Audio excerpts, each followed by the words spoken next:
সাবেক ভূমিমন্ত্রী সাইফুজ্জামান চৌধুরী জাবেদ সম্পর্কে আরো বিস্তারিত তথ্য পাওয়া গেল।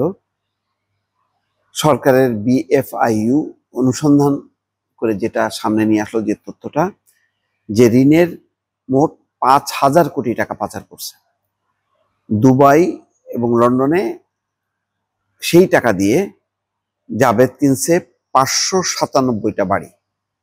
597টা বাড়ি কিনছে সাইফুজ্জামান চৌধুরী জাবেদ 5,000 কোটি টাকা লোন পাচার করে, ঋণের টাকা পাচার করে। এখানে বলা হচ্ছে যে নিজ প্রতিষ্ঠান এবং অস্তিত্বহীন কাগুজে প্রতিষ্ঠানের নামে 5,000 কোটি টাকা ঋণ নিয়ে বিদেশে পাচার করেছেন সাবেক ভূমিমন্ত্রী সাইফুজ্জামান চৌধুরী জাবেদ।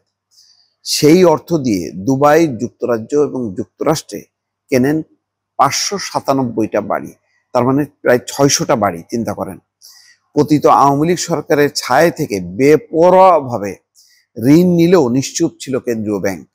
বাস বিচার ছাড়াই ব্যাংকও মুক্ত হস্তে ঋণ দিয়েছেন। কখনো কর্মচারীকে মালিক সাজিয়ে ঋণ নিয়েছেন, আবার কখনো এক মোবাইল নম্বর দিয়ে 12টি ব্যাংক হিসেব খুলেছে। এক মোবাইল নম্বর দিয়ে 12টা ব্যাংক হিসাব খুলছে। অর্থ পাচারের গতি প্রকৃতি মুছতে এমন কোনো অনৈতিক উপায় নেই যা তিনি গ্রহণ করেননি। বিএফআইইউ এর প্রতিবেদন সূত্রে এসব তথ্য পাওয়া গেছে।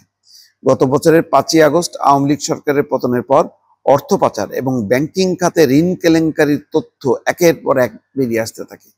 ডক্টর মোহাম্মদ ইউনূসের অন্তর্বর্তী সরকারের প্রধান হিসেবে ক্ষমতা গ্রহণের পর Bangladesh financial intelligence unit BFIU অর্থ পাচারের চাঞ্চল্যকর এসব তথ্য উদ্ঘাটন করে। এর মধ্যে সাবেক ভূমিমন্ত্রী জাবেদের অর্থ পাচার এবং ঋণ কেলেঙ্কারি অন্যতম। বিএফআইইউ এর প্রতিবেদনে বলা হয়েছে, সাইফুজ্জামান চৌধুরী 2014 সালে ভূমিমন্ত্রীর দায়িত্ব গ্রহণের পর তার সংশ্লিষ্ট ব্যক্তি এবং প্রতিষ্ঠানের ব্যাংক হিসেবে লেনদেনের আধিক্য পরিলক্ষিত হয়। 2014-18 সালে বিভিন্ন অস্তিত্বহীন এবং ভুয়া প্রতিষ্ঠান বানিয়ে ঋণ নেন তিনি। এই সময় বিদেশে সম্পদ অর্জন করেন।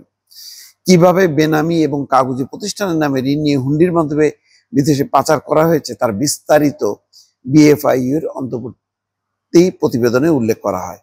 জাবেদ 2024 সালে 28শে অক্টোবর পর্যন্ত 231 ব্যক্তি এবং প্রতিষ্ঠানের নামে বেনামে প্রায় 17,000 কোটি টাকা ঋণ নেন। 231 জন ব্যক্তির নামে নিছে। পরবর্তী সময় সেই ঋণের টাকার একটা অংশ তার মূল প্রতিষ্ঠান আরামিড গ্রুপের বিভিন্ন প্রতিষ্ঠানের ব্যাংক হিসাবে জমা করা হয়। আরেকটি অংশ বিভিন্ন ব্যক্তির নামে পরিচালিত ব্যাংক হিসেবে পাঠিয়ে নগদ আকারে উত্তোলন করা হয়। ঋণের কিছু অংশ সরাসরি হুন্ডির মাধ্যমে দুবাইয়ে জেবা ট্রেডিং কোম্পানি নামে পাঠানো হতো। পরে সেই অর্থ পাঠানো হয় যুক্তরাজ্যে জাবেদের নামে থাকা কোম্পানিতে। একইভাবে আরামিড গ্রুপ থেকেও ওভার ইনভয়েসিং করে এলসির মাধ্যমে হংকংয়ের প্রতিষ্ঠানে বাই রুটে পাঠানো হতো। পরে সেই অর্থ যায় যুক্তরাষ্ট্র এবং যুক্তরাজ্যে তার নামে থাকা কোম্পানিতে। ভাই, বিস্তারিতভাবে সব বলা আছে। দুবাইতে কিনছে 226টা ফ্ল্যাট, সবগুলো তার বিস্তারিত বিবরণ দেওয়া আছে। দর্শক, মানে এগুলি হরিলুট, মোট কথা।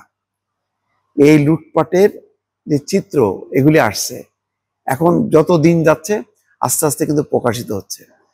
কিন্তু দুর্ভাগ্য একটাই শেষ পর্যন্ত, যে এই বিপুল সম্পদ, যে টাকা চলে গেল, সম্পদ নিল, এই সম্পদ বিক্রি করে ওই টাকা ফেরত আনবে, এইটা সম্ভাবনাটা একেবারেই ক্ষীণ। অল্প কিছু হয়তো আসতে পারে, কিন্তু যা চলে গেছে সেটা আর ফেরত পাবে না। এটা একটা জাতীয়, কি বলবো, একটা মানে বিরাট লস, জাতীয় পর্যায়ের একটা লস। তার মানে পাচারকারীরা টাকা নিয়ে গেলে সেই টাকা যে আনা যায় না, গত 1 বছরে কিন্তু প্রমাণ হয়েছে। জাবেদের সবচেয়ে বড়, তার সমস্ত বিবরণ এখন পাওয়া যাচ্ছে। কিন্তু লাভ কি? ইতিমধ্যে ওই সমস্ত বাড়ি টাড়ি অন্যের নামে হস্তান্তর হয়ে গেছে। এখন সে ধুয়ে মুছে পরিষ্কার, আমার নামে কিছুই নেই। সত্যি তো, কিছুই করার নেই। দেশের এবং দেশের মানুষের কি পরিমাণ ক্ষতি কল্পনা করেন। এই একটা শুধু লোকের মাধ্যমে। আর এস আলম, তারপরে তো নজরুল ইসলাম মজুমদার, অন্যান্য গুরুত্ব মানে আর বললাম না। হিসাব করেন সবগুলি একত্রিত করলে গত 15 বছরে কি হরিলুট চলছে বাংলাদেশে। এটা মানে পুকুর চুরি না, সাগর চুরিও হয়তো ছাড়াই গেছে দর্শক।